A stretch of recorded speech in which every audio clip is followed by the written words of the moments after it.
three-part analysis on The Florida Project, a tale of innocence, poverty, heartbreak, and so much more.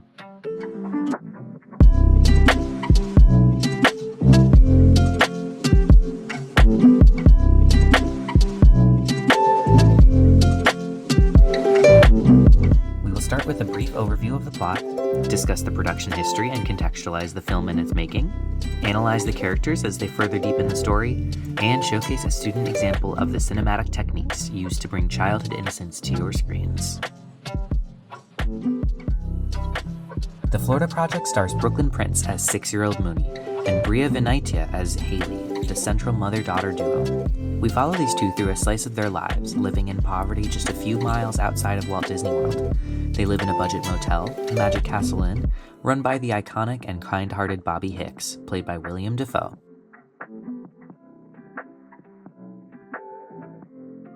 For some production history of this movie, we bring you Nico, who will share some interesting facts about the making of the Florida Project and contextualize the improvisational style.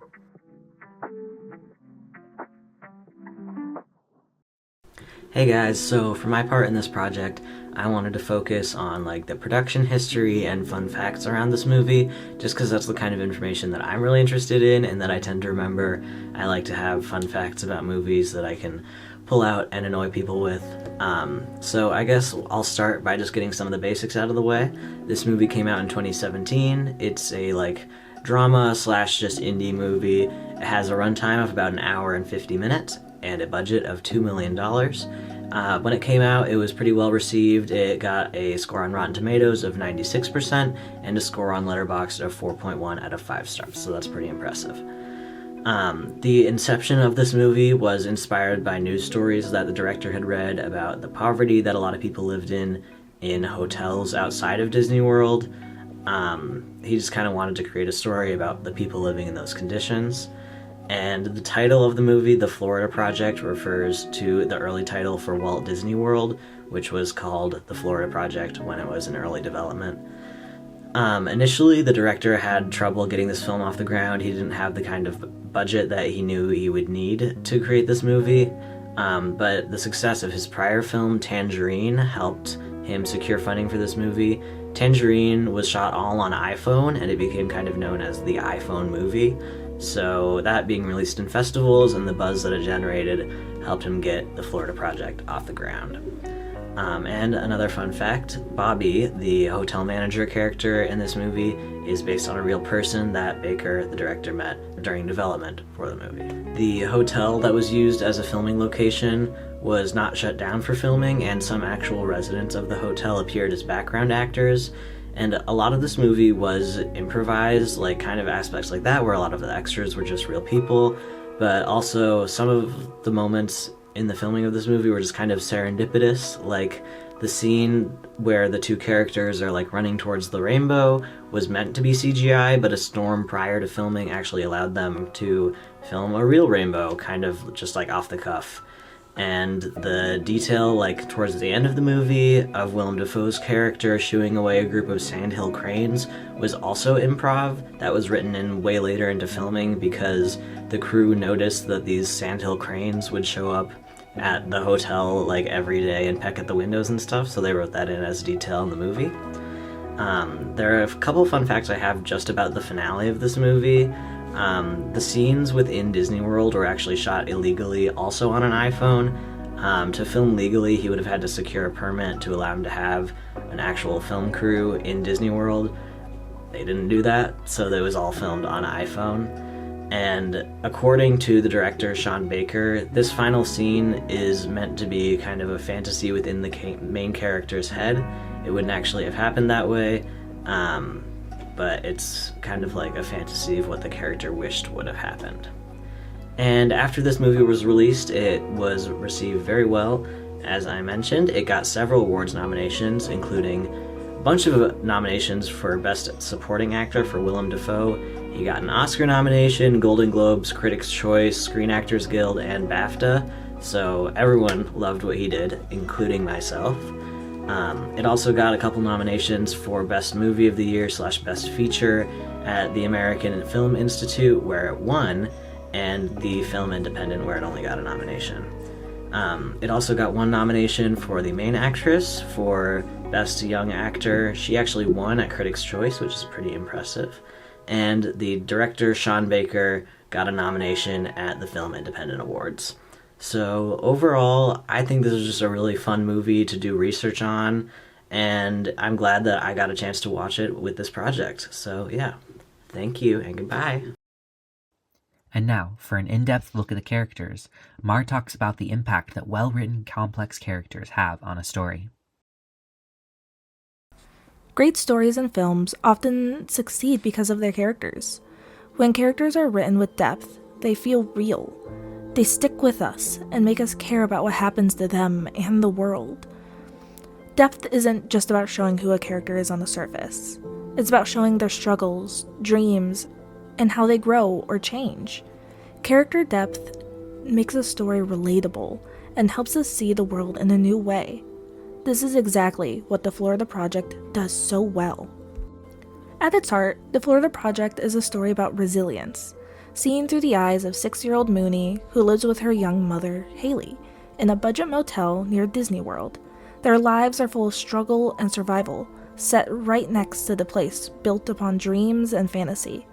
This contrast is powerful. While Disney World is where people go to escape, the motel is where people live when they're stuck, and the characters in this story are what make it come alive. Mooney is the heart of the story. She isn't written as somebody to feel sorry for, but as a playful, curious kid full of energy and wonder. She turns her world into a playground, even though she's surrounded by really tough circumstances. This depth in her character helps us see that kids, no matter what their situation, can find joy. But as the movie goes on, we start to see the cracks in her world, and it's heartbreaking to watch her slowly lose that sense of innocence. And then there's Haley, her mom. On the surface, she seems like a reckless and immature mother. She doesn't act like the traditional kind of mother, and often makes bad choices. But as we learn more about her, we see her fierce love for Mooney, and how hard she is trying to survive in a system that has given her no breaks and no chances. Haley's character shows us how complicated people can be. She's not perfect, far from it, but she is doing her best, and that makes her relatable and human. And finally, there's Bobby, the motel manager. He could have just been another authority figure in the story, but instead, he's given so much depth and life. He's strict because he has to be, but underneath, he deeply cares for the people at the motel. He fixes problems, keeps the peace, and even steps in to protect the kids when needed. Bobby's kindness, even when it's quiet and subtle, shows us the impact one caring person can have. By giving each of its characters depth, the Florida Project doesn't just tell a story. It pulls us into their world. We feel their joys and struggles. The movie makes us see the humanity in people we might overlook in real life. And that's the power of well-built characters. What makes the film so memorable is how it balances emotions, how it makes us laugh at the kids' antics, feels warmth at Bobby's quiet kindness, and feel the heartbreak of Haley's challenges. All of this is possible because the characters feel so real. In the end, the Florida Project is just a reminder of what character depth can do. It lets us connect with people whose lives are very different from our own. It shows us the beauty, love, and struggles in their world and from their eyes. And it stays with us long after the stories end.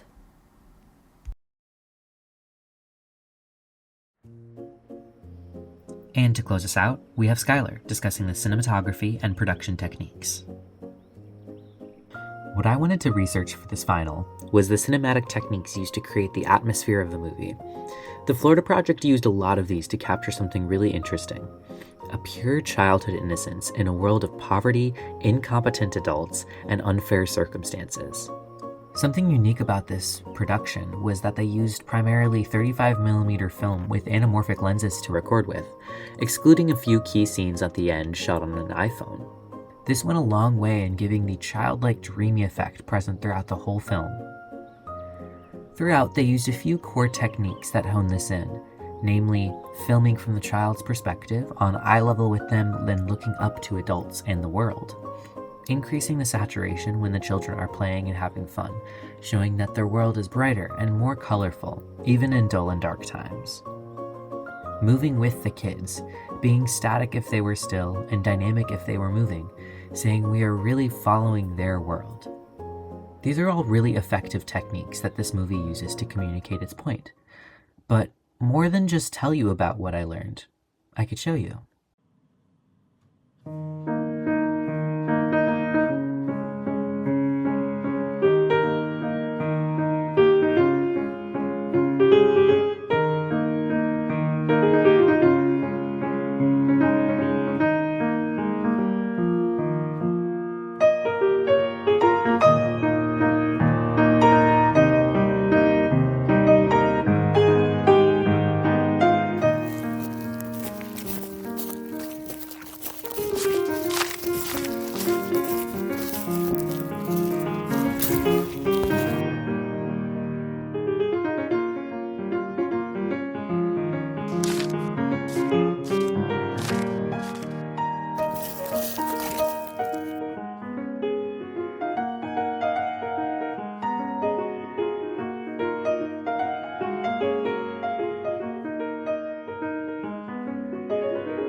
Harper, I have a treat for you, Harper.